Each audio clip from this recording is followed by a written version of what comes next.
Irmã, essa Deixa eu só live tentar nossa ver. é uma live de utilidade pública, não é verdade? Super, né? Super é. Deixa eu tentar ver se eu Ai, melhorar a luz aqui. pra mim aqui tá bom. Utilidade pública mesmo, né? Tanta necessidade de Tanta, informação, né? tantas necessidades, sabe, Germana? E a gente fica assim, a gente lida muito com os pacientes diretamente, né? Nós, como pediatras, a gente tem essa proximidade, a gente vê como as informações assim tão desencontradas, né? Tantos medos, tantas falsas informações, né? Tanta coisa assim, tudo tão novo, né? A gente anda com tanto medo desde o ano passado. Então, por isso que eu achei tão importante. Quero te agradecer muito por ter aceitado o convite para a gente estar aqui hoje falando desse assunto tão importante. E antes de você começar, eu quero fazer te apresentar para as pessoas. Posso? Claro, vamos lá. Gente, Pra quem não me conhece. vocês acham que eu convidei qualquer pessoa para estar aqui para falar para vocês sobre um tema tão importante e tão, assim, né, de tamanha responsabilidade, né? Ó, para quem não sabe, gente, a Germana, ela é pediatra também, tá? E além disso, ela é alergista e imunologista, tá? Pelo Instituto da Criança da USP. Ela é titular da SBP e da ASBAI, ela é mestre pela nossa UFG aqui e atualmente ela está na presidência da Regional de Goiás, né? Da Associação Brasileira de Alergia e Imunologia. Isso mesmo, né, Germana? Isso mesmo. Vamos Germana, lá. vamos lá, né? Gente, quem já foi entrando, só avisar para o pessoal, porque a gente não conseguiu fazer lá no meu perfil, se vocês puderem aí, às vezes eu vi que muitas pessoas repostaram a live, né? Então, eu queria pedir para vocês que repostaram, que acham o assunto importante, pegar esse aviãozinho e mandar para as outras pessoas, para elas verem que a gente está aqui no perfil do Fred, tá? E quem tiver pergunta também, se vocês olharem aí do lado do comentário, tem uma interrogação. Então, façam as perguntas para a gente pelo interrogação, que no final a gente consegue responder e fica mais fácil da gente achar. Germana, para a gente começar, eu acho que a gente podia começar falando para que serve a vacina, né? Então vamos lá. Primeiro, assim, acho que hoje é um dia muito especial. Fiquei muito contente de ver vários colegas já sendo vacinados lá na USP, né? Assim, lá que foi uma grande central, vários voluntários da vacina, inclusive.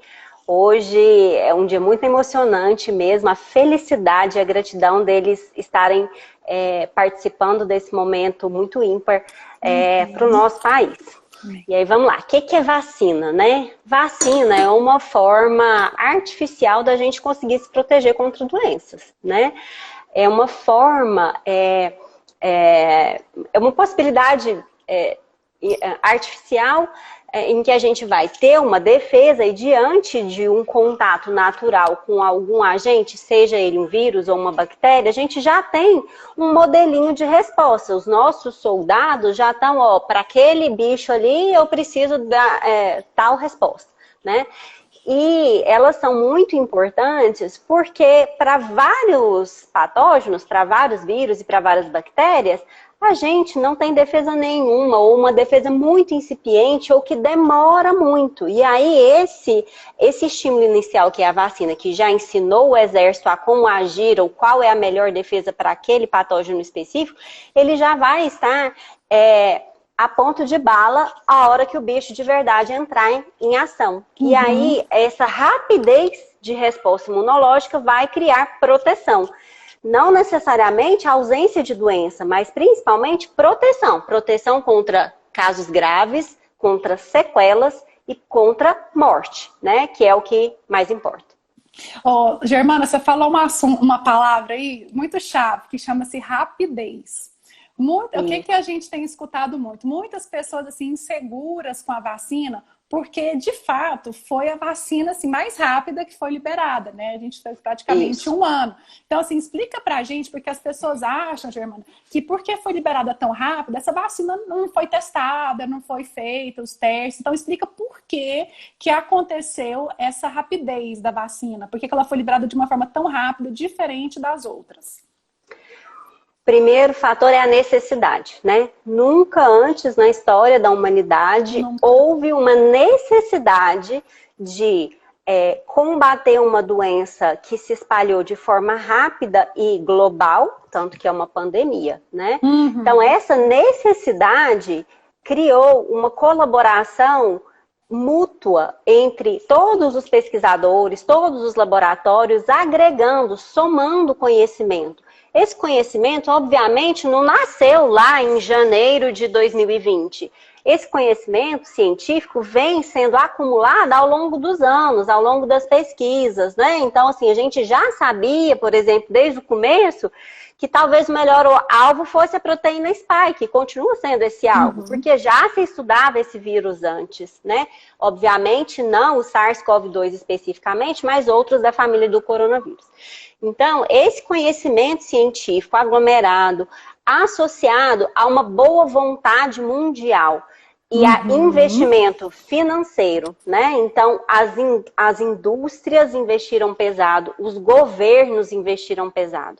Imaginem o seguinte, quando a gente vai pesquisar uma vacina ou um remédio, você faz todas as fases de uma forma muito cautelosa e segurando dinheiro, né? Pode ser que dê certo, pode ser que não. No caso dessa vacina, por que hoje já tem milhões de doses da Coronavac que nem tinha sido aprovada? Porque tanto a indústria quanto os governos investiram e falaram, já vou produzir. Por quê? Se der certo, quando der certo, eu já posso vacinar, que foi o que aconteceu. Se der errado, eu assumo o prejuízo. Se der errado, eu assumo o prejuízo. E o prejuízo, né, de ficar tudo parado, né, Germana? Igual parou o mundo, isso, é muito maior também. Muito maior, né? Exatamente. Então, assim, as vacinas foram testadas, né? E também tem a questão das fases estarem ali, se contrapostas uma à outra também, né? Não ficou esperando terminar a primeira fase para começar a segunda. Na verdade, até existe essa cronologia mesmo. Outro fator que foi muito importante para a rapidez foi a rapidez de disseminação do vírus. Então, rapidamente, como tem muita gente potencialmente exposta, a gente tem mais casos. E ao ter mais casos, eu consigo verificar mais rápido a proteção, né? Então, isso também favorece com que a vacina seja mais rápida. Imagine, por exemplo, meningite. Meningite é uma vacina que tem aí toda semana? Não, não é. Então, como que eu vou testar a eficiência de uma vacina de meningite? Eu preciso de um tempo para ter um tanto de exposição, um tanto de casos positivos para aí eu conferir se eu tenho no grupo placebo e no grupo tratamento, né? No caso, no grupo vacina, qual que eu tenho, qual que foi melhor, qual que foi pior. No caso do Covid-19, né, da vacina contra o SARS-CoV-2, eu tenho milhares de pessoas, milhões de pessoas expostas ao mesmo tempo. E sendo contaminadas, né? Então, uma característica, por exemplo, da vacina da Coronavac é que ela foi testada especialmente em profissionais de saúde da linha de frente. Ou seja, uma população altamente exposta. Isso significa que o tempo para eu avaliar se teve caso ou não teve foi muito reduzido, né? Então, isso também é outro fator que faça com que a vacina tenha sido acelerada. Mas tenham a segurança de que os protocolos de segurança foram seguidos, as fases de testes foram seguidas. E que esses outros fatores é que possibilitaram que, no meu ponto de vista, é um milagre de Deus conduzido pela ciência, a vacina esteja hoje disponível para nós. Não, então, para as pessoas entenderem que foram feitas, viu, gente, as fases, tá? Então, pelo que a Germana acabou de explicar. Germana, antes da gente entrar aí nas diferenças das vacinas, né, que foram autorizadas aqui para nós, vamos falar um pouquinho sobre segurança e eficácia, porque eu vejo que as pessoas confundem, né, um pouquinho sobre isso também. Porque, gente, a gente vai explicar alguns termos para vocês, para que vocês possam acompanhar e entender tudo que a gente vai estar falando pela live, tá bom? Quem ainda não pegou um papel e uma caneta, acho que é bom pegar também, né, Germana? Você vai ter muito conteúdo. Muita novidade, né? Olha só, aqui, ó, tudo estudadinho, anotado para não perder nenhum detalhe. Então, as pessoas têm tido muitas dúvidas mesmo em relação a se é seguro ou se é eficaz. A eficácia é de 50%, então não é seguro. São coisas diferentes. O que são os estudos de segurança? São os estudos que mostram que a aplicação da vacina é segura segura em termos de não desencadear outras reações. As reações adversas que aconteceram e acontecem e acontecerão são controladas e são as típicas das outras vacinas. Qualquer coisa, é importante que todos saibam isso. Qualquer medicação, qualquer procedimento, qualquer vacina tem um risco embutido no seu uso. Né? Existem pessoas alérgicas à dipirona, por exemplo, usou dipirona a vida inteira, com 60 anos começou a fazer alergia à dipirona. E isso pode acontecer com qualquer coisa que a gente consuma, né? Porque somos propícios a ter reações adversas e alérgicas. Germana, e isso é estudo de segurança.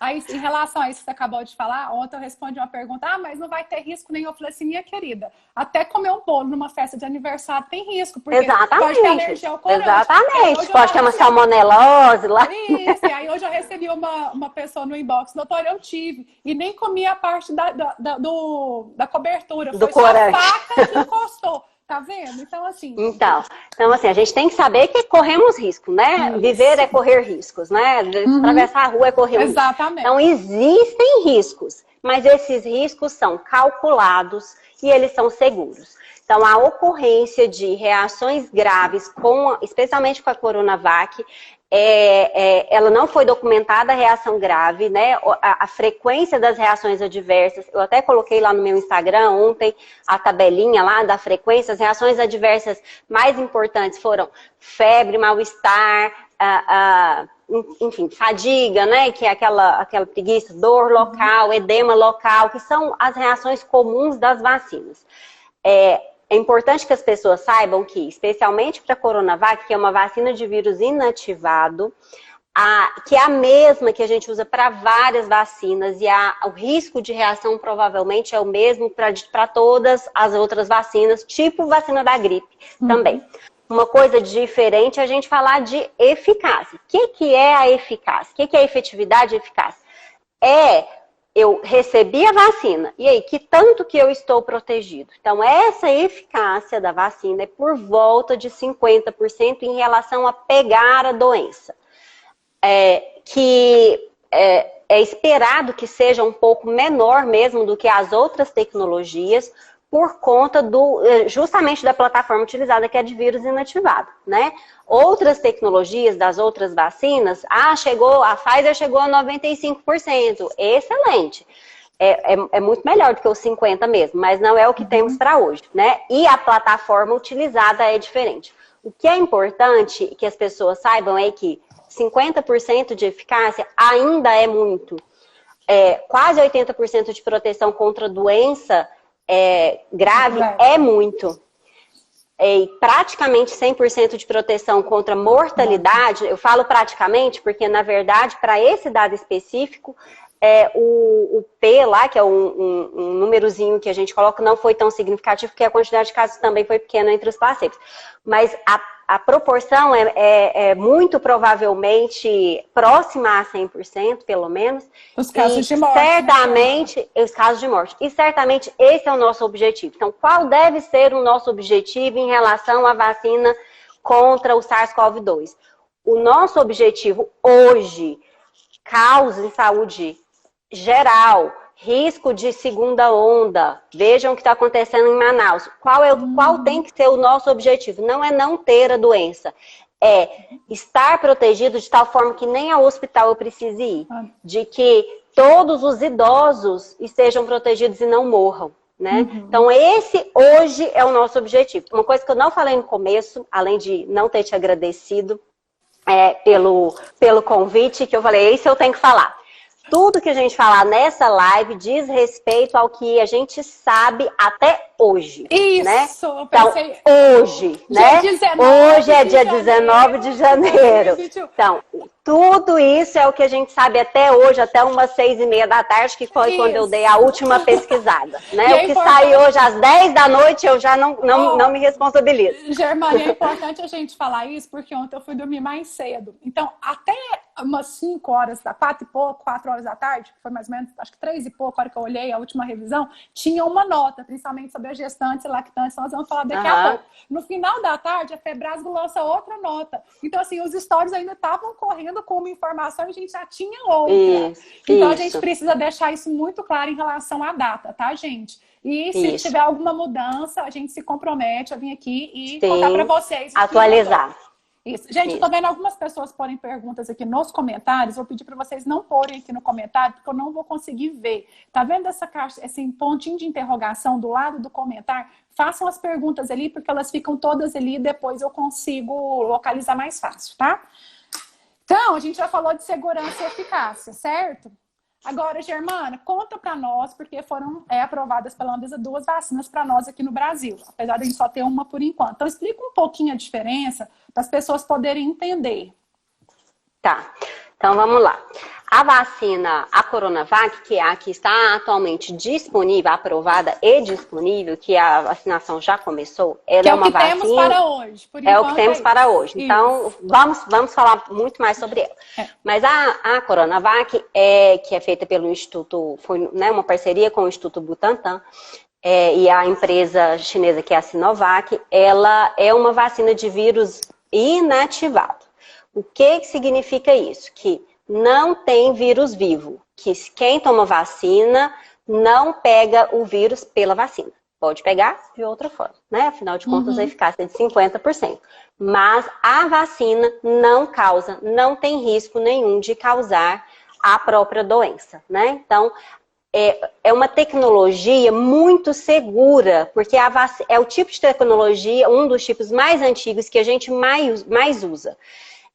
Eu falo assim, a gente toma vacina da gripe há vários anos, e tem ano que tem filas quilométricas, tem gente que fica 4 horas na fila para tomar uma vacina que tem a tecnologia de vírus inativado e que também tem 50% de eficácia. Né? A proteção da vacina da gripe é de 50%. Então, é muito semelhante. E também são semelhantes as reações adversas esperadas pela vacina. É uma plataforma já muito conhecida, então, dor local, mal-estar, eventualmente febre, mais raro, mas pode acontecer, dor no corpo, dor de cabeça, náusea, são reações adversas que podem acontecer e que já são conhecidas, né, dessa plataforma. Germana, então, aquela conversa que o povo travou. Fala assim, eu tomo a vacina e eu fico sempre gripado. Isso pode acontecer ou não? Porque é um vírus... Isso pode acontecer por 2 motivos. Primeiro, no primeiro motivo, pode ser reação adversa da vacina, aquela sensação do gripado, do estado febril, do mal-estar do corpo. Pode ser reação adversa? Pode. Segundo, ao ser vacinado, você já pode estar incubado com o vírus e desenvolver essa gripe. Terceiro, mais de 2, na verdade. Terceiro, a vacina, ela só tem 50% de eficácia, né? Então, você tem 50% de risco de se contaminar e desenvolver a doença, né? Mas certamente uma doença que não é grave e sem mortalidade, que esse é o objetivo principal. E também Essa pessoa que reclama que ficou gripado com a vacina não foi parar no hospital. Né? Não. E a gente tem que mesmo que tenha sido por a gripe mesmo. E a gente tem que lembrar assim, a vacina da gripe é de 3 ou 4 sorotipos, mas a gente tem assim, mais de 100 sorotipos, né, da gripe. Então, você pode também não ter pego principalmente o H1N1, que é o que a gente mais se preocupa, mas você pode ter pego outro tipo de vírus, tá bom? E ainda que seja o H1N1, que é 50% do risco, você vai ter uma doença mais branda. Né? Exatamente. E aí, então, você falou... E a Oxford, então. A vacina da Oxford e da AstraZeneca, ela tem uma tecnologia bem mais diferentona. É até difícil. Ela é um vetor viral não replicante de adenovírus de chimpanzé. Aí você fala, ai meu Deus, tem um chimpanzé. O adenovírus é um vírusinho que infecta chimpanzé. Eles pegam o DNA da proteína spike, que é a proteína que mais é reconhecida pelo sistema imunológico, pertencente ao SARS-CoV-2, pegam o DNA dessa proteína, injetam nesse adenovírus de chimpanzé, matam esse adenovírus de chimpanzé. Esse adenovírus é inoculado na vacina. O que vai acontecer? Esse adenovírus entra para dentro da célula humana E esse pedacinho do DNA da proteína spike vai passar por toda a cadeia de produção de proteína. Essa proteína vai ser expressa e vai aí sim estimular o sistema imunológico a produzir defesa contra o SARS-CoV-2, contra o coronavírus, né? Então, esse método é mais diferente, né? A gente tem menos conhecimento, mas também, então aí eu tenho risco de ser contaminada pelo adenovírus do chimpanzé? Também não. Também é um método muito seguro. Esse vetor, que é o vetor viral, né? Que é esse adenovírus, também não vai causar doença, nem de chimpanzé e muito menos do coronavírus, né? Porque ele só tem um pedaço do DNA. Esse DNA vai ser incorporado na minha célula e eu vou virar um mutante. Não tem nenhum risco disso acontecer. Ninguém vira nem chimpanzé, nem jacaré. É importante porque as pessoas têm falado isso, né? Aí, Germana, já falando aqui, uma das dúvidas que tem surgido por enquanto ainda não tem a da AstraZeneca disponível, mas pelos estudos a eficácia seria um pouco maior. Aí quem tomou a Coronavac vai poder tomar a da AstraZeneca? Ainda? Não sabemos. Não sabemos. Em princípio, não tem recomendação. Imunologicamente, elas agem de forma muito distinta. Então, teoricamente, não vai ter problema, vamos dizer assim, né? Talvez a gente tenha que aguardar um intervalo entre as doses, até para não fazer uma superestimulação imunológica, mas é possível que isso seja possível, mas a gente não tem nenhuma recomendação e, obviamente, isso não foi testado em nenhuma população. Ótimo. Então, vamos lá. Quais são as indicações, Germana? Idade. Vamos começar pela idade. Idade, então. Hoje as vacinas estão liberadas. Vamos falar da Coronavac, que vai ser a palpável, né? É o que a gente tem para hoje. A vacina, a gente faz uma live sobre a próxima. Na verdade, assim, para todas as vacinas já liberadas, todas elas são acima de 18 anos, exceto a da Pfizer, que é 16. Então, significa que crianças e adolescentes não estão contemplados, então não adianta perguntar se vai precisar esperar a vacina para poder voltar para a escola. Essa não é uma realidade para o ano de 2021. É possível que até o final do ano de 2021 a gente tenha já estudos, principalmente dos adolescentes, que eventualmente tenham alguma doença crônica e necessitem, né, tenham mais benefícios com o uso da vacina, mas para hoje não temos essa indicação e nem estudos de segurança no caso. Eu fiz uma brincadeira ontem, sabe, Germana, no Rios lá. Eu coloquei assim, se você está preocupada, se você deve ou não dar vacina para o seu filho, não se preocupe, você não tem essa opção agora. Então não precisa ficar gastando aí fosfato, pensando sobre isso, porque não existe essa possibilidade por enquanto. Mesmo que seu filho seja do grupo de risco, asmático, o que for, não tem essa possibilidade, tá certo? A asma não entra como grupo de risco. Isso. E eu já falei sobre isso, muita gente tem perguntado. E no começo da pandemia, a gente incluiu, né, Germana? Então, assim, gente, as coisas são bem dinâmicas. Então, para quem tem um filho asmático, na verdade, a gente vê... Quem é adulto asmático não entra como fator de... E nem criança. A gente vê que os pais se preocupam muito. E, na verdade, o que a gente viu ali? Eu faço muito pronto-socorro e a gente tem escutado isso das mães. Doutora, com a pandemia, meu menino que tinha crise todo mês de maio, junho, nem teve, tem um ano que não tem crise, né? Então a gente precisa, assim, então vocês podem ficar tranquilas que a asma não é fator de risco e as crianças, por enquanto, não têm vacina e não tem previsão. É importante falar isso, né? Porque o povo fica assim, vai chegar amanhã? Não vai, tá? Então, sobre a escola, gente, vocês fiquem atentos, nós vamos falar no final. Depois a gente falar de vacina, nós vamos falar da questão da escola, tá?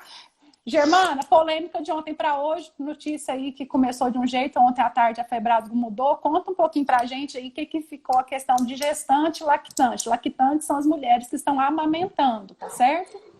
Isso. É muito importante que todos saibam que uma coisa é recomendação de bula, e aí na bula só vai estar escrito que foi pesquisado. As entidades médicas, eventualmente, podem ter a liberdade de extrapolar conhecimentos mais amplos e aplicar no caso das indicações de vacinas. E isso aconteceu, por exemplo, com a Febrasgo. Todas as vacinas não foram testadas em gestantes, e nem em crianças, e nem em lactantes. Esses grupos foram excluídos dos grupos de teste por questões óbvias. Mas, aí, a depender da tecnologia, algumas entidades têm sugerido que elas sejam vacinadas. Então, a Febrasgo, que é a Federação Brasileira de Ginecologia e Obstetrícia, ontem emitiu uma nota de que, pelo fato de a Coronavac ser uma vacina inativada, cuja tecnologia a gente conhece há muito tempo e a gente usa há muito tempo, inclusive em gestantes e em lactantes, por conta desse motivo, as vacinas estariam sendo liberadas a critério médico para gestantes a partir do 3º trimestre, especialmente aquelas em situação de exposição de risco, por exemplo, profissionais de saúde. E para as lactantes. Para as lactantes, para mim, é muito tranquilo. Eu acho que isso vai ser liberado muito facilmente para o Ministério da Saúde, pelo Ministério da Saúde, né? O Ministério em si não se posicionou enquanto isso, mas não colocou como contraindicação ao uso da vacina. Uma ressalva é que hoje, 19 de janeiro, saiu a recomendação da Secretaria Municipal de Goiânia e nessa comunicação está como contraindicação gestantes e lactantes. Então, para o município de Goiânia, neste momento, elas não vão poder se vacinar, porque consta como, no protocolo de Goiânia, consta como contraindicação. Isso não está na bula da vacina e isso não é uma restrição do Ministério. E a Febrasgo, né, que seria quem cuida disso, também já se manifestou. O CDC também, que é o principal órgão americano regulador disso, já se manifestou favorável à vacinação das lactantes, inclusive pelas vacinas da Pfizer e da Moderna, que tem uma outra tecnologia que a gente nem falou ainda, que é uma tecnologia de RNA. Então, é bem provável que as lactantes estejam contempladas. As gestantes certamente ainda serão um grupo com mais cuidado. E aí, nesse momento, hoje, não podem vacinar. Germana, e é interessante assim, essa questão das lactantes, porque a gente nem tem contraindicado o aleitamento materno, né? Desde o início da pandemia, momento algum, a gente contraindicou o aleitamento materno de mãe com Covid.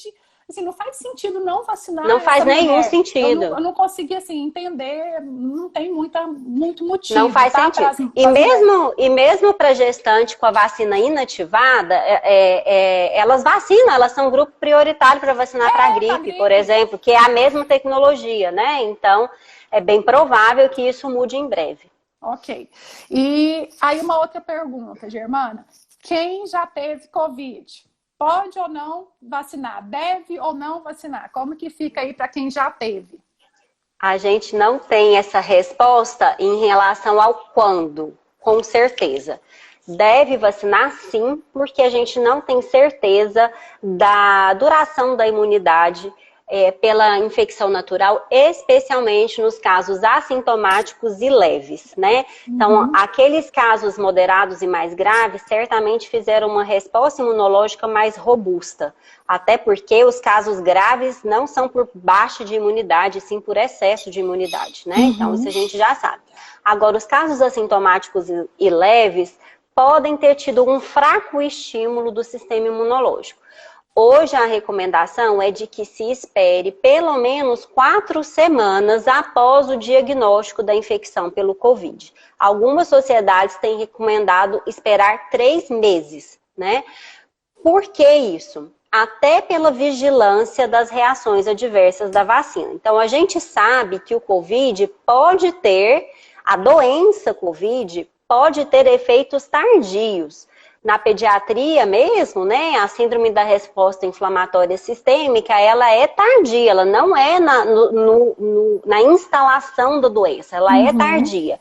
E aí imagina, por exemplo, um cara de 18 anos e que fez depois uma síndrome da resposta inflamatória. Lá, 3 semanas depois dessa infecção, mas ele vacinou com 2. A gente vai ter muita dúvida se isso foi uma reação da vacina ou se foi uma evolução natural da doença Covid instalada nele. Então, esse tempo, primeiro que, teoricamente, a gente vai ter uma proteção aí desses 3 meses, né? Mesmo nos casos mais leves, é provável que tenha uma proteção contra novas infecções por um período mais curto. E segundo, que a gente deve evitar por conta da ocorrência de possíveis reações adversas e aí que vão precisar ser monitoradas mais de perto. Germane, as pessoas têm perguntado assim, eu tive a doença, quanto tempo eu estou imunizado? A gente também não tem essa resposta, né? O que a gente sabe até hoje é que a gente tem anticorpos neutralizantes pelo menos 5 meses. Mas já tem casos, essa semana mesmo foi publicado o caso de pessoa com anticorpo neutralizante e que foi reinfectada, né? Publicado na Nature. Então, a gente, assim, o sistema imunológico, ele é redundante. O que é isso? Ele tem 1001 utilidades, ele tem 1001 funções, 1001 células, citocinas, interações que promovem a imunidade. Então, a gente não tem só anticorpo de imunidade, a gente tem célula, a gente tem imunidade inata, a gente tem complemento, a gente tem várias coisas que determinam a imunidade. E aí é muito difícil a gente medir essa duração de imunidade só através de anticorpo, porque pode ser que essa pessoa que tem pouco anticorpo fez muita imunidade celular e está protegida. Então, o que a gente sabe hoje é que pelo menos uns 5 meses. Mas que existem pessoas, especialmente as que foram pouco sintomáticas, que fazem uma redução. E isso também vale para as vacinas. Quanto tempo duram os anticorpos da vacina? Até agora o máximo é 6 meses, porque tem 6 meses de estudo. Então a gente sabe que de quem recebeu lá 6 meses, manteve anticorpo até agora. Agora pode ser que daqui a 3 meses já não tenha. E aí a gente vai precisar revacinar. Outra dúvida, eu vou precisar vacinar todo ano? Ninguém sabe, porque a gente justamente não sabe se esse anticorpo vai durar, se esse vírus vai mutar, se o vírus mutado vai ser protegido pela mesma vacina, né? Então, muitos fatores ainda a gente vai precisar descobrir e só o tempo trará as respostas. E uma dúvida que eu vejo também, assim, eles estão falando assim, já tive Covid, fiz a sorologia e estou com a minha IgG alta. Então, não preciso vacinar? Muita gente tem pensado dessa forma. Não temos resposta. Talvez essa pessoa não seja uma prioridade para a vacinação, né? Essa pessoa provavelmente possa ficar no fim da fila. Mas talvez seja desejável que ela seja sim vacinada, né? Para garantir outro estímulo imunológico por mais tempo. Então, vamos lá para a próxima. Então, uma outra pergunta que eles fizeram, assim, se eu tiver com Covid e não souber, tem problema se eu for vacinada? Vamos supor, eu fiz o exame, eu não fiz exame, não estou sabendo, vacinei. Como que acontece? Acontece igual com a gripe, né? Na verdade, seria um erro de imunização, mas como nem tem o diagnóstico, então nem dá para assumir como erro. Travou? Voltou. Teoricamente, minha bateria vai acabar, eu vou só colocar no carregador aqui. Tá. Teoricamente, a gente, considerando a experiência que tem com as outras vacinas, não teria problema, né? Não teria problema, não seria um fator agravante, por exemplo, para a ocorrência de reação grave. Mas o que acontece é que essa pessoa, na verdade, vai ter o fluxo da doença que deveria ter, né? Porque como a estimulação imunológica pela vacina demora, o estímulo imunológico da infecção natural vai ser antes do estímulo da vacina. Então, eu acho que em relação às indicações, acho que ficou mais ou menos resolvido, né, gente? Quem tiver dúvida, faz aí a pergunta na caixinha. Agora nós vamos falar aí a questão que é o medo de todo mundo, Germane. Quais são aí os efeitos colaterais, as reações adversas? O que a gente já tem por aí? Então, a gente tem bula, né? Na verdade.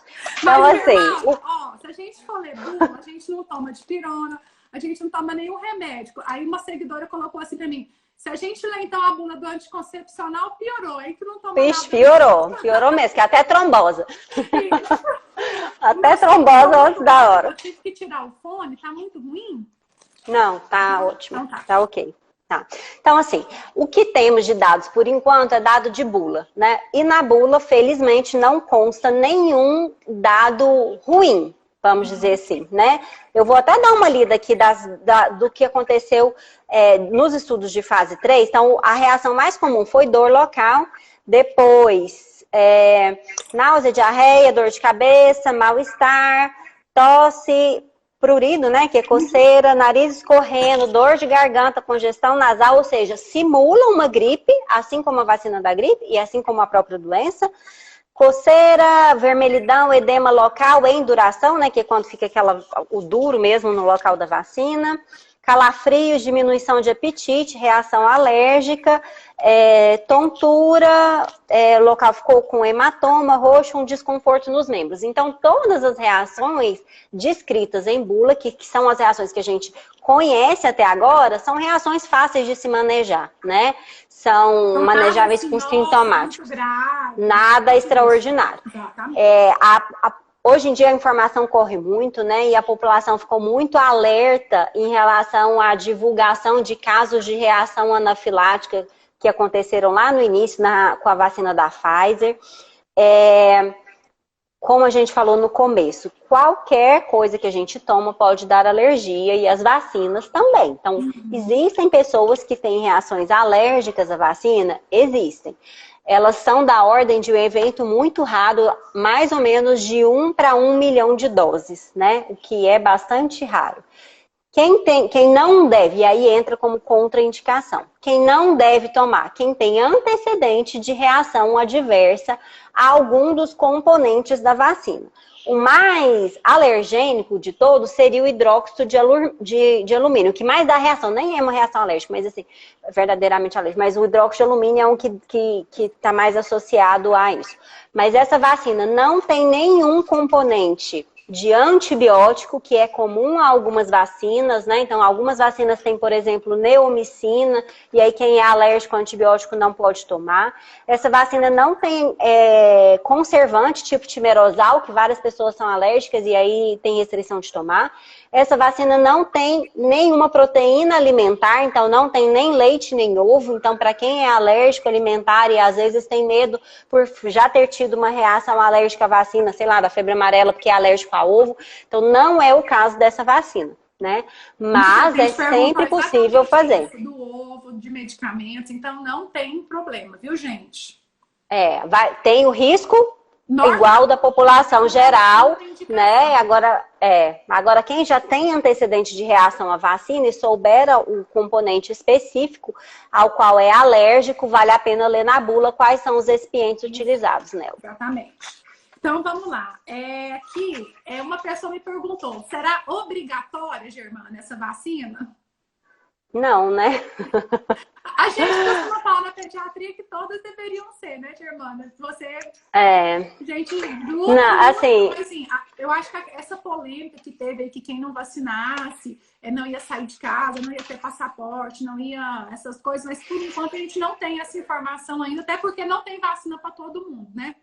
Sim, e na verdade, assim, a gente tem que ser altruísta nesse momento, assim, eu acho que não será obrigatória em nenhum lugar do mundo, por respeito à autonomia do ser humano mesmo, né? Existem aqueles que são contra, mas eu queria que vocês todos saíssem daqui sabendo que vacinar-se é um ato de amor a você, mas principalmente é um ato de amor coletivo. Ao se proteger, você está protegendo o seu filho, o seu pai, o seu avô, a sua funcionária, né?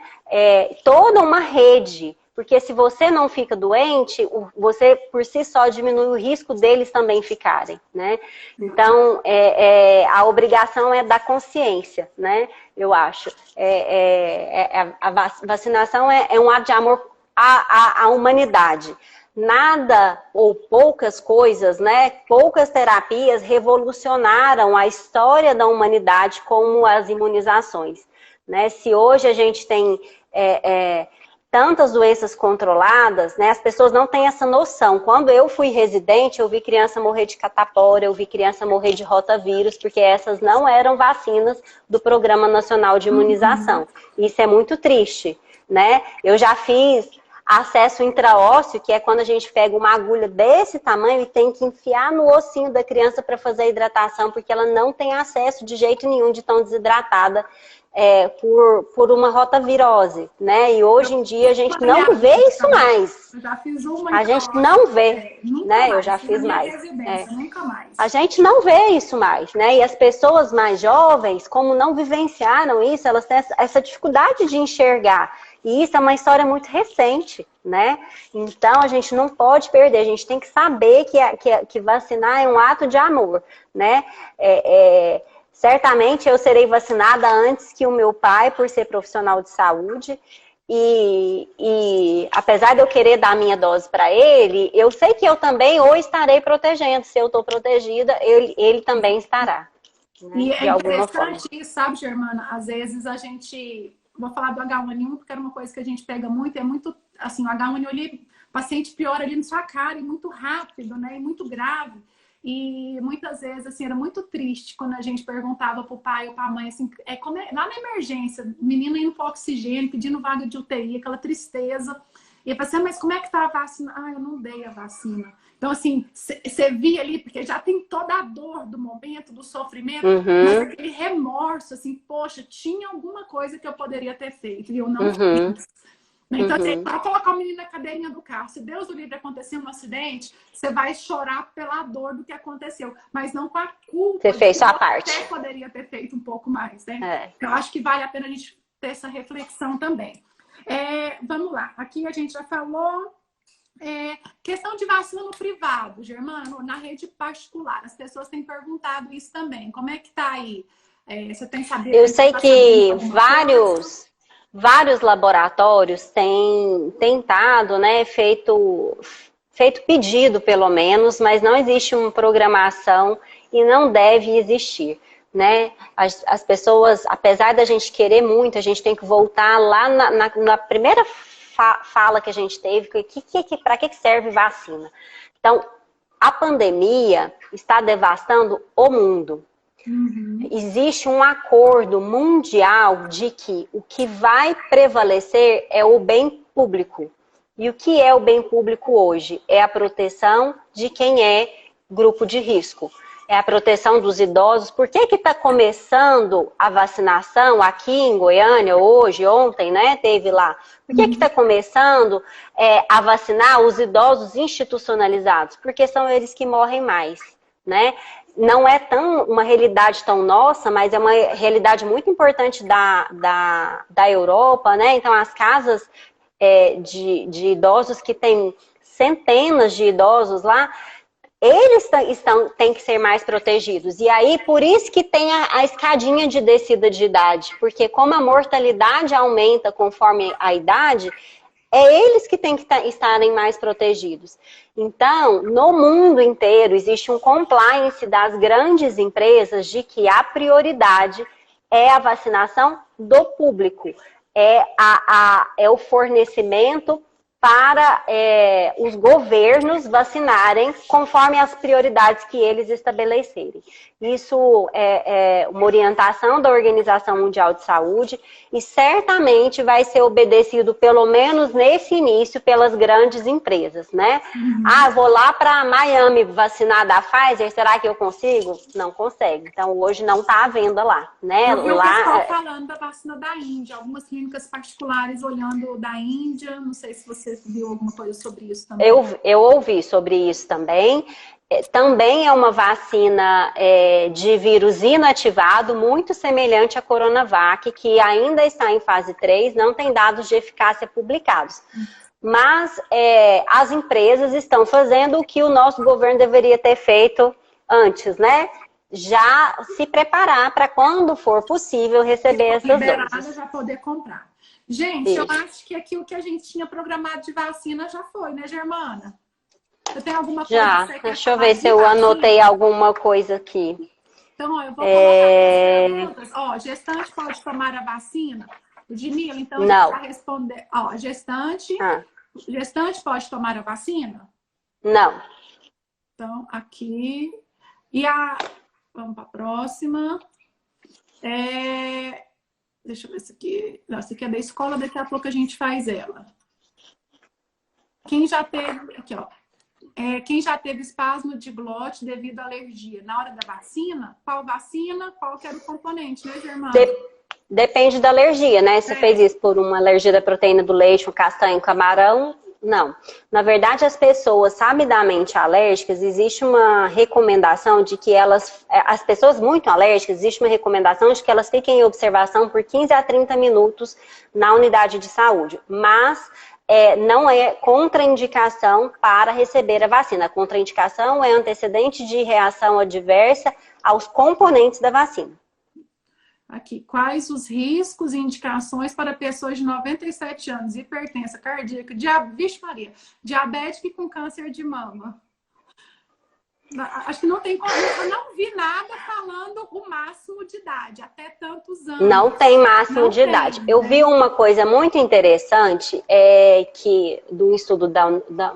uma reportagem sobre as casas de apoio lá na Noruega. E que morreram alguns idosos que receberam a vacina. E aí, a reflexão importante é de que, assim, uma pessoa de 97 anos com tantas comorbidades tem um risco considerável de ter uma morte a qualquer momento, né?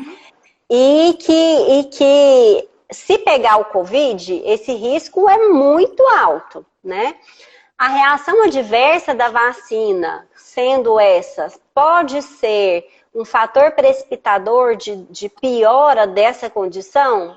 Dependendo até que sim. Por exemplo, se um idoso de 97 anos tem muitos vômitos, pode ser que ele desidrate e tenha um desfecho menos favorável realmente. Mas se esse mesmo idoso pegar a doença, então também é um desfecho muito ruim, né? Então é uma decisão individual, né? Uma coisa é individual, assim, nesse caso, mas existe a indicação da vacina. Ó, tem uma aqui que é interessante. Em abril, maio, nós vamos ter essa dúvida, Germana. Você sabe alguma coisa sobre isso? Tem alguma contraindicação tomar a vacina da Covid junto com a da gripe? Tem que dar algum intervalo entre elas? A recomendação, já existe recomendação, intervalo de 14 dias para qualquer vacina. Tomou ela, gente, 14 dias sem tomar outra vacina. Deixa eu ver se tem mais alguma coisa aqui. Filho adolescente teve derrame pleural devido à dengue. É do grupo de risco? Não, adolescente não vacina. Vamos ver aqui. Aqui a gente já respondeu. Não pela dengue nem pelo derrame pleural, mas não vai vacinar. Qual o tempo do estímulo imunológico da vacina? A Germana já falou que por enquanto é 6 meses. Até agora, né? Porque a gente ainda tem pouco tempo. Aqui, a gente já falou, gente, a questão dos asmáticos. Eles não são grupos de risco e os asmáticos podem tomar a vacina. Na verdade, todos devem tomar, né? Não eles não entraram, asmáticos não entrarão no grupo de comorbidades, que vai ser a fase 3. Né? Então, é contraindicado vacinar, porque eu acho não é contraindicado, é indicado, mas aí vai entrar junto com a população em geral, a não ser que entre por idade. Eu ia falar alguma coisa que eu esqueci. Esqueci, eu ia falar. Ó, aqui já tem 2 pessoas perguntando sobre trombose. Quem já teve trombose, será prioritário? Eu não vi falando de trombose para ser prioritário. Não, mas na verdade, assim, não tem sobre trombose ser prioritário, mas tem um alerta para quem usa anticoagulantes, porque a vacina é intramuscular. Então, quem também usa anticoagulantes precisa ficar em observação durante os 30 minutos, fazer colocar gelo, vai precisar colocar gelo, mas por conta do risco não relacionado à vacina, mas em relação ao uso de uma medicação injetável para quem está anticoagulado. Então não é por causa do Covid em si, tá? Isso. Aqui eu acho que de vacina Tá. O que eu ia lembrar é que asma não é grupo de risco, mas DPOC é. Então, quem tem doença pulmonar obstrutiva crônica entrou como comorbidade de indicação. Isso. Então, eu acho que vacinas, dúvidas de vacinas, ok. Vamos para o outro termo polêmico, para a gente acelerar aqui também, já está quase dando nossa hora. Germana, escola, meu Deus, aqui em Goiânia nós queremos aí volta às aulas, a gente vê muitas perguntas. Vou até começar antes da gente entrar. Aqui teve uma pessoa aqui, ó. Peraí, cadê? Aqui. Perguntando aqui. Qual a opinião de vocês quanto volta às aulas? Eu não posso falar nada, meus filhos começaram as aulas presenciais ontem. Foram para a escola felizes da vida. Os meus começam segunda-feira. Os meus já estão. Então, o meu nome é Tô Pronta. Então, assim, acho que se a gente está colocando os nossos filhos, né, Germana? Que é o que a gente tem de mais precioso nessa vida. Então, assim, a gente é favorável, né, à questão de volta às aulas. E aí a gente vai falar um pouquinho, Germana, você quer falar um pouquinho do que a gente já tem de trabalho? Porque, assim, as mães ficam com muitas dúvidas. Por quê? No começo da pandemia, assim como a gente achou que a asma era um paciente de risco, a gente já viu que não é. A gente achava, eu costumo brincar, que criança era radioativo, sabe? Germana, ele tá aqui, ele emite uma radiação que contamina todo mundo. Né? E a gente também já viu que isso não é verdade, né, Germana? Conta aí um pouquinho do que você já viu aí dos trabalhos e por que a gente é a favor da volta às aulas. Então, primeiro, em relação à própria segurança das crianças, em relação a estarem doentes, né? Então, as crianças, a enorme maioria, tem quadros muito leves ou até assintomáticos da Covid-19. São muito raros os casos graves, inclusive os recém-nascidos que não têm defesa nenhuma e que pegaram das mães, eles às vezes internam, mas muito raros os casos graves, né? Anjos da guarda trabalhando aí para protegê-los. Existem várias suspeitas do ponto de vista da investigação imunológica de por que isso acontece, né? As crianças têm mais imunidade celular, demora um pouquinho mais a produção de anticorpos e talvez isso para esse tipo de doença seja um fator favorável, né? Além disso, em relação à criança doente, passar para as outras pessoas. O que a gente sabe? Primeiro, que a maior parte, enorme parte das crianças pegaram de um adulto, não foram caso índice da casa. Segundo, elas eliminam menos vírus. Terceiro, mesmo espirrando, a projeção dos fômites dela, né? A projeção, a capacidade de espalhamento, nem sei se existe essa palavra. A capacidade de espalhamento do vírus por um espirro de uma criança é infinitamente menor do que de um adulto. Pelo volume de ar, porque as crianças têm um volume corrente reduzido, e pela força mesmo com que esse bicho sai para fora. Né? Então, isso fez a ciência perceber que o problema não são as crianças, o problema não são as escolas. Outro dado muito relevante é que os picos aconteceram em escolas fechadas. Né? Por que aconteceram os picos? Porque os adultos relaxaram. Por que nos picos as crianças adoeceram mais? Porque elas pegaram dos adultos. E não o contrário, elas não foram os casos índices transmissores. Não né? foram elas que transmitiram para os adultos. Isso, exatamente, elas pegaram dos adultos, né? E aí, o que a gente tem que refletir? Qual que é o benefício da escola? Com um ano de pandemia, o que a gente viu das crianças em casa? Qualquer pai observou que as crianças estão mais estressadas, com problemas de insônia, né, distúrbios de sono, distúrbios de comportamento, medo, né, um medo de socialização, vários outros fatores que são muito melhor trabalhados na escola do que na frente de uma tela, porque a tela foi a realidade do ano de 2020.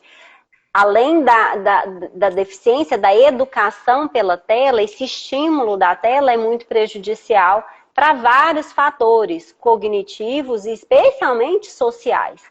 Além disso, a gente tem que pensar na segurança das crianças. A segurança alimentar das crianças que comem na escola pública, que têm refeição na escola pública, né, que se alimentam naquele local e às vezes não tem essa condição em casa. A gente tem que pensar na segurança física das crianças, porque o que a gente vê é que, na realidade, as crianças mais velhas estão cuidando das mais novas, daquele jeito. Muitos acidentes domésticos, né, queimaduras, enfim, quedas, né, por conta disso, afogamentos, Germana, violência sexual, que é um problema muito importante, né? Assim, a escola é o principal protetor da criança em relação ao abuso sexual, que, infelizmente, o principal local, os principais abusadores estão próximos, dentro de casa. E, Germana, né? Então, a gente precisa proteger essas crianças. Isso, em relação ao abuso sexual, eu fiz uma live muito interessante, doutor Guilherme Shelby, e assim, a gente acha que o abusador é aquela pessoa que a gente nunca viu, que vai pegar um menino lá no shopping, vai levar ele, vai abusar dele. Que não, que é dentro de casa e que os principais abusadores são adolescentes. Então, às vezes é o irmão mais velho, é o priminho, mas que está cuidando do menorzinho. Cuidando do menorzinho. Então, a gente precisa ter muito cuidado. E aí, Germana, é importante a gente falar uma coisa. É a questão do medo que essas crianças e adolescentes estão. Me preocupa demais, sabe por quê, Germana? Adolescente, geralmente, é aquela criatura que ela não tem medo de nada, porque tudo acontece com os outros, menos com ela. E nós temos visto, assim, adolescentes em pânico, que não saem de casa. E esse medo, dessa forma, nós não vamos ver o reflexo dele só até 2021. Isso vai carregar o resto da vida dessa pessoa. Então, a gente tem que ter cuidado em relação a isso. E outra coisa, em relação a crianças adolescentes. Eu faço pronto-socorro desde que eu me entendo. Deve ter 12, 13 anos que eu faço pronto-socorro. E amo fazer pronto-socorro. Primeiro que são vazios os nossos pronto-socorros, né? De criança, quem frequentou algum pronto-socorro do início da pandemia até hoje, observou que não tinha 2, 3 pessoas na sua frente, né? E outra coisa, a gente não tem visto gravidade, sabe? Assim, eu podia entrar nos principais sintomas, Germana. Quem quiser anotar, gente, isso aqui eu acho que é muito importante, porque a gente precisa saber identificar quais são os sintomas que as crianças estão apresentando para que eu não envie essa criança para a escola no dia que ela tiver com esse sintoma. Porque a gente, às vezes, fica muito preso, sabe, Germana? Na tosse, coriza, espirro, sintomas respiratórios. Quando alguém tem sintoma respiratório, a gente já pensa no Covid. Mas eu queria chamar a atenção. Diarreia. Germano, que eu não sei você. Diarreia, super campeão. Diarreia. É a mesma percepção que eu tenho até nos pacientes da medicina que a gente acompanha e no que eu tenho visto nos plantões mesmo, sabe? Diarreia é o campeão e eu vejo que algumas pessoas não têm prestado atenção, porque a gente está acostumado àquela diarreia do rotavírus, que é aquela diarreia 5, 8, 10, 12 evacuações no dia, muito aquosa, e não é isso que eu tenho observado que os pacientes têm tratado. É uma diarreia leve, às vezes 4, 5 vezes ao dia, 2, 3 dias. 3 dias. Então, assim, não é uma diarreia. Às vezes sem febre. Sem febre, a criança bem comendo muito, criança às vezes não perde o apetite, não são todas que têm perdido, algumas continuam comendo normal, mas tem essa diarreia. Então, eu queria chamar para vocês nisso. Ó, a Silvia colocou aqui, ó, eu só tive diarreia. Então, a gente tem que cuidar da diarreia. Isso. Você quer chamar uma coisa que eu acho... sintoma também importante, irmã? Não, na verdade, eu como alergista recebo muitas impolações, né? Então, o Covid está relacionado a vários tipos de impolações diferentes, desde urticária aguda, até uma coisa muito parecida com catapora, pode ser Covid, né? Os exantemas em geral, que às vezes chegam para mim com uma suspeita de ser uma alergia, às vezes é Covid, né? Que são coisas comuns de acontecer com qualquer vírus, né? Sim. Explicar isso. Sim. E aí uma coisa que muitos têm perguntado, a síndrome multissistêmica, né? o que a gente tem para falar um pouquinho disso também, Germana? Porque é o que eu não atendi nenhum paciente, né? Na verdade, a síndrome multissistêmica pode acontecer com um monte de vírus, né? Que é a doença de Kawasaki, né? Que é velha conhecida nossa dos pediatras. E que nos causa medo, sim, porque tem um potencial de gravidade, de sequela, especialmente do ponto de vista cardíaco. Eu, particularmente, não tive nenhum paciente, não sei se você teve alguma experiência prática, assim. Mais. Todos os anos, a gente atendeu o paciente com Kawasaki, em torno de 2 a 3, pelo menos internaram comigo ou com o Fred, que é o meu marido, lá no nosso hospital. E esse ano não tenho notícia, e nem na emergência, eu não atendi nenhum caso em que eu também não atendi nenhum. Então, assim, eu acho que não esclarecer isso, porque fica aquele terror, aquele medo, sim, que a gente tem visto. Sim, a gente tem que tomar bastante cuidado. Exatamente. Uma coisa que... Pode perguntar. Não pode falar. Não, na verdade, o que eu ia falar é que a gente precisa seguir com compactos, né? Eu acho que eu sou super a favor de mandar a criança para a escola, seguindo todos os protocolos, mas a gente precisa fazer pactos em relação aos grupos de pais sobre os sintomas. Então, todo mundo tem que entrar na onda de que qualquer sintoma não manda para a aula, porque a gente não sabe o que é. Não tem que esperar. Tudo bem que vai esperar pelo menos 24 horas de febre para levar para o médico examinar, mas para mandar para a escola não tem que esperar, né? Então tem que manter afastada. Acho que a facilidade de comunicação que os grupos de WhatsApp trazem hoje serve para isso, né? Não é só para receber fake news, serve para formar uma rede de proteção que é para todos, né? Isso vai estar protegendo a todos, estar alerta, né? Não é apavorar, mas estar alerta, né? Para uma coisa que é para o bem de todos. E a gente, às vezes, vê muitos pais que levavam as crianças doentes para a escola, ainda levava lá o antitérmico e falava, olha, começou uma febrezinha, se der, você dá o remédio. Não pode nesse momento. Para o pessoal que for de Goiânia, né, assim, os convênios aí, muitos já têm o serviço de telemedicina, os atestados, caso os pais precisem, eu não tenho com quem deixar meu filho, não preciso levar para a escola. Não faça isso, porque senão daqui a pouco vai ter surto nessa escola, então a gente precisa preservar. E peça o atestado do seu pediatra, né? Alguma coisa assim que ninguém está segurando. Se você ligar para o seu patrão e falar, estou com suspeita de Covid, ele vai ser o primeiro a falar. Então nem aparece aqui, porque senão você vai acabar me trazendo problema na empresa, né? Então, hoje eu acho que essa questão dos atestados ficou um pouco mais fácil também. Germana, uma outra dúvida aqui. A gente vê muita gente assim, agora voltando das férias, até é importante falar isso. A pessoa desembarca do aeroporto, passa antes de ir para casa, passa no drive-thru e faz o exame. Gente, pelo amor de Deus. Não vamos falar sobre isso, por quê? Tem gente que fala, tem algum exame para fazer para ir para a escola. Então, vamos só falar a questão desse exame, porque se você teve contato com uma pessoa, vamos supor, eu estou com Covid hoje, não estou, em nome de Jesus, mas você teve contato com uma pessoa que teve Covid e você não está automaticamente contaminado com os sintomas, já vai dar um exame positivo, né? Então, entre 10, às vezes até 14 dias para você manifestar esses sintomas. Então, não adianta sair para fazer exame de cotonete no nariz, que é o PCR, que é o exame ouro que a gente tem hoje. E muito menos nas crianças, né? Muito menos nas crianças, se você não tem sintomas. Outra coisa, começou sintoma, gente, pelo amor de Deus, não adianta fazer o exame imediatamente. Vamos esperar entre o 3º e o 5º dia. Por quê? Vai dar falso negativo. O que é falso negativo? Você está com o vírus, mas o exame dá negativo. Aí o que acontece, Germana? A pessoa faz o exame antes da hora, o exame vem negativo, ela acha que ela está tranquila e relaxa. Piora as medidas de proteção, porque ela acabou de fazer um exame e ela está negativa. Então, a gente precisa ter cuidado com isso. Exame de sangue, são as sorologias. Não adianta fazer no 2º, 3º dia, é mais tardio ainda. Então, gente, para mandar as crianças para a escola, não tem exame, certo? Tem consciência. Tem consciência. Não, só tem consciência. Eu muito isso, Senhor, não é a hora ainda, né? Pode falar.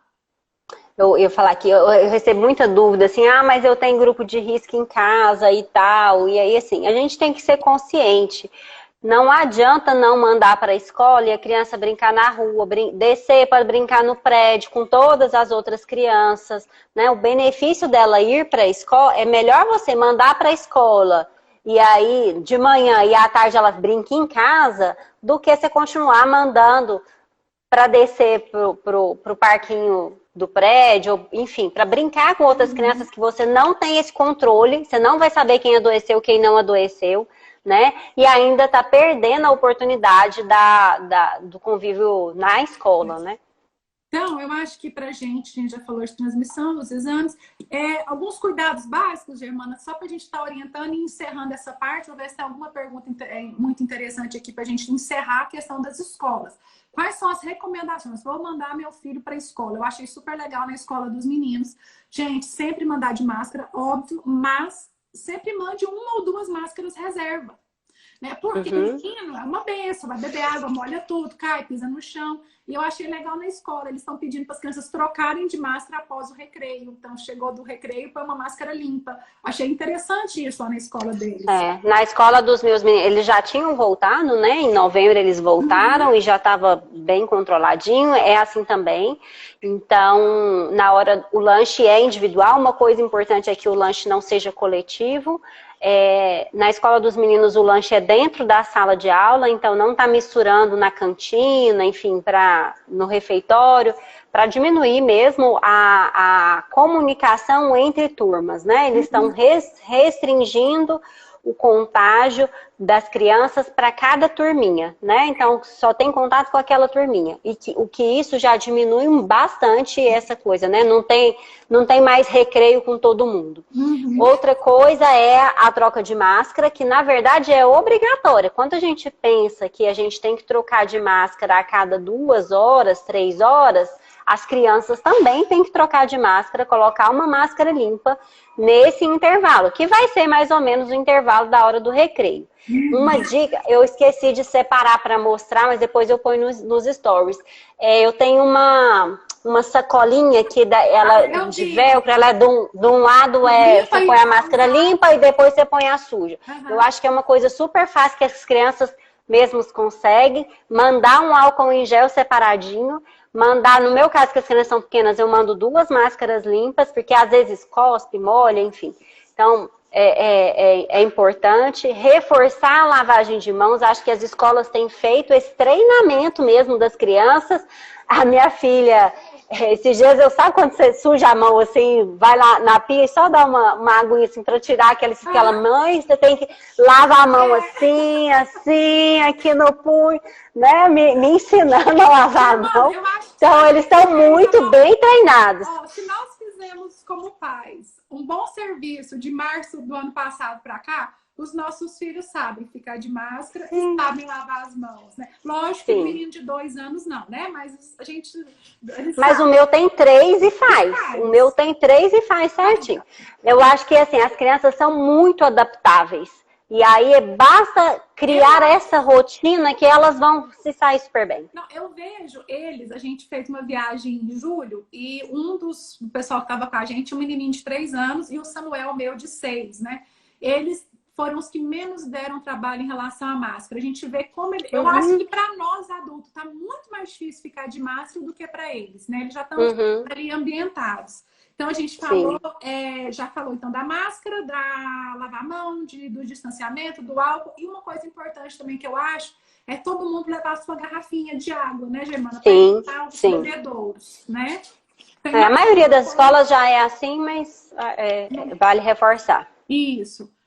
Então, aqui, ó, recomenda-se voltar com as crianças para a escola antes da vacinação? Sim, até porque nós nem temos previsão de quando essas crianças serão vacinadas, tá certo? Então, vamos para a próxima para a gente encerrar. Face shield sem a máscara, o que acham? Eu uso face shield. Não serve para proteção. Máscara. Sempre não, é porque existe face shield infantil. Eu comprei. Máscara, né? Você põe quem quiser, tem super baratinho em papelaria até vende. As crianças não aguentam ficar de face shield. E outra, com o face shield protege contra uma gotícula grande que vem de fora. Tipo, pra gente que examina menino, se olha lá, tô olhando a garganta, ele vai tosse na minha cara. Vai ficar pregado ali no face shield.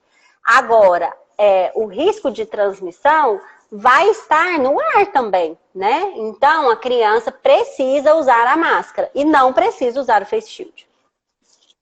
Nossa, mas se quiser, pode usar. Se isso, quiser, pode usar. Se quiser usar o face shield, você pode, mas a máscara é obrigatória. Nós, na emergência, nos profissionais de saúde, nós colocamos a máscara e por cima a gente põe o face shield, tá? Mas só o face shield jamais. Vamos próximo aqui.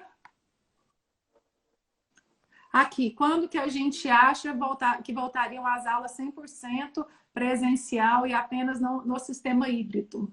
Eu não tenho essa resposta. Na verdade, isso vai depender da capacidade física da escola. Por exemplo, na escola dos meus filhos, o meu mais novo, que tem 3 anos, já vai voltar 100% presencial. Mas porque as turmas ficaram reduzidas. Eles preferiram diminuir a quantidade de alunos e manter 100% presencial. Para a minha mais velha, que está no ensino fundamental, já vai ter revezamento semana por semana. Isso depende basicamente da capacidade física da escola. Considerando ensino fundamental, vai demorar. Na verdade, eu acho que vai demorar um pouco. Assim, eu não acredito que isso... na verdade, assim, eu acho que isso não é uma realidade para o próximo semestre. Acho que esse primeiro semestre, não. Para o segundo semestre... Germana, você está mais otimista que eu. Estou otimista. Eu estou otimista. Eu acho que esse ano ainda vai ser complicado. Mas vamos ver. A gente, se tem uma coisa, Germana, que eu aprendi com essa pandemia foi o seguinte: a viver um dia de cada vez, sabia? É isso mesmo, né? Vamos ter um dia de cada vez. Aqui, Germana, sempre teve essa pergunta, várias caixinhas. Como aumentar a imunidade? Não tem milagre, não tem cápsula, não tem. Beber bastante líquido, atividade física. Isso. Os 3 pilares da imunidade são alimentação saudável, então, comida de verdade, descasque ao invés de abrir pacotes. Não beba refrigerante, né? Suco da fruta mesmo, de preferência a própria fruta, né? Sem açúcar, porque todas essas coisas não é só que engorda, não. Essas substâncias são pró-inflamatórias, elas liberam substâncias no nosso corpo que vão contra a nossa imunidade. Depois, saúde mental. Então a gente precisa estar bem conosco, né? Ter pensamentos positivos, praticar pensamentos positivos, né? Cultivar a felicidade das pequenas coisas, né? Certamente, muitos de nós aprendemos a cultivar isso nessa quarentena. E em terceiro lugar, atividade física. Então, esses são os 3 pilares da boa imunidade. Não tem remédio milagroso. É claro que a partir do momento que você cuida da alimentação, você consome coisas que têm muita vitamina C, pega um sol que tenha vitamina D, a sua imunidade vai melhorar. Mas isso, na verdade, entra no pacote. Uma medida única não faz efeito.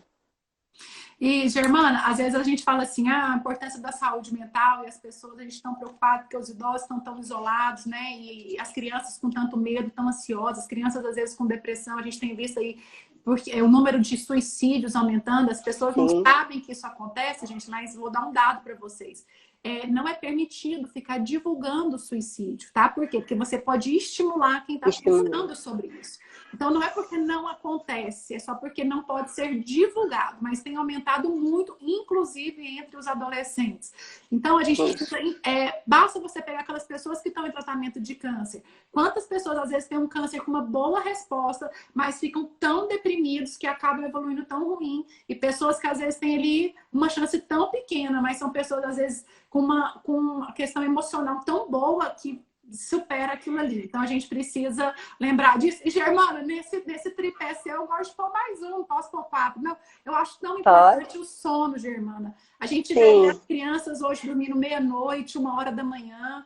Isso é muito ruim, né? Então, assim, até para a saúde física mesmo. Então, a gente precisa também ter cuidado com isso. Vamos isso lá. Mesmo. Deixa eu ver aqui. Recebi uma mensagem que as crianças vai vacinar em junho. Então, essa mensagem tá fake muito... news. Não vi nada sobre isso. Você já viu sobre isso aí, Germana? Não, na verdade, assim, existe uma perspectiva por conta daquele mesmo motivo que a gente já explicou das lactantes. Pelo fato de ser uma vacina inativada, que a gente já conhece o perfil de segurança, é possível que ela vá ser extrapolada para o uso nas crianças, mesmo não tendo sido testadas especificamente nessa população. Mas essa não é uma realidade para agora e eu acredito que para junho também não seja. Eu também acho. Eu continuo de novo achando que não é para esse ano, Germana, porque até que vacina esse tanto de gente. Depois chega na última fase dos adultos, eu acho que a criança estaria ali se entrar bem depois, né? Acho que a Pfizer e a Moderna têm pretensão de fazer teste no segundo semestre, por isso que eu acho que talvez elas consigam liberar ainda esse ano. Agora as outras, acho que não. Deixa eu ver aqui se tem mais alguma coisa. Aqui, ó, a gente já falou. Vocês indicam fazer o teste em criança quando se tem sintomas de vômito e diarreia? Sim, entre o terceiro e quinto dia, né, Germana? Eu tenho orientado, entendendo? Principalmente a gente colhe a história, vê se tem alguém na família doente, né? Fala assim, não, doutora, o menino estava ali, igual esse dia eu atendi um menininho que estava chegando de viagem, vieram do Tocantins de carro, e o menino tomou um todinho, e o priminho também tomou o mesmo todinho, mas ninguém tomou, só os dois que vomitaram. E o todinho ficou fora. Então aí você sabe que provavelmente foi intoxicação alimentar. Mas você tem que colher ali a história da família, né? Deixa eu ver aqui. Uma outra pergunta, esse aqui, ó. Pode tomar bebida alcoólica? Quanto tempo depois de ser vacinado? Na mesma hora, assim, não existe restrição em relação a nenhuma vacina, né? Restringe. Beba com moderação. Como fazer as crianças ficarem de máscara o dia todo? Eu acho que treinando. A primeira coisa, exemplo, parar de ficar reclamando da máscara, porque a gente fica assim, sabe, Germana? Menina, usa máscara. Nossa, essa máscara é ruim demais. Nossa, eu não consigo respirar com essa máscara. Então, assim, se você ficar o tempo inteiro reclamando da máscara, seu filho não vai ficar de máscara. Então, E arrumar uma que seja confortável para a criança, né? Hoje em dia já tem aquele modelo 3D mais respirável. As de neoprene, elas doem menos a orelha, né? Então, as crianças são mais sensíveis em relação a isso, né? Então, às vezes, colocar aquela que amarra atrás. Eu vejo assim, por exemplo, o Samuel, eu tenho 2 infantis para ele. Eventualmente a máscara tá suja, ele precisa usar a nossa de adulto e aí eu amarro. Dá um nozinho. Mas eu vejo que ele não fica tão confortável. Nossa, mamãe, esse aqui não tá tão bom. E com a outra, às vezes a gente entra no carro e fala assim, pode tirar, filha. Não, eu vou ficar de máscara. Ele fica de máscara dentro do carro, não tem problema. Então a gente vê uma máscara confortável. E, assim, tem algumas ainda perguntas, mas é muito do que a gente já falou. Tá. Eu quero vamos encerrar com essa aqui. Agradecer a Germana por você ter aceitado o convite. Gente, eu vou deixar a live salva, tá? Eu vou tentar também depois baixar o vídeo, ver se eu consigo colocar no YouTube, vou ver se eu consigo, né? Mas vai ficar salvo, vai ter que ficar salvo aqui no perfil do Fred. Eu realmente não sei, Germana, o que aconteceu com o meu perfil, nunca aconteceu. Eu liguei para algumas pessoas que entendem disso, mas ninguém soube me responder. Enfim, mas os bugs do Instagram. Você quer fazer alguma consideração? Deu certo. Na verdade, eu acho que assim, temos que estar gratos por já podermos ter vacina, né? Não tenham medo. Todo mundo já vacinou na vida com segurança, né? Sejamos confiantes de que vai dar certo, de que essa é uma medida de proteção pública, uma medida de proteção individual, mas principalmente coletiva. E que é importante a gente manter os cuidados. Vai demorar para que todos estejamos vacinados. Até lá, essa vacina não é para a gente voltar a ter uma vida normal. Não é assim, eu vacinei hoje, daqui a 14 dias eu tomei a segunda dose, daqui a 1 mês então eu posso ter vida normal. O objetivo não é esse. O objetivo é a gente resguardar vidas, diminuir internações.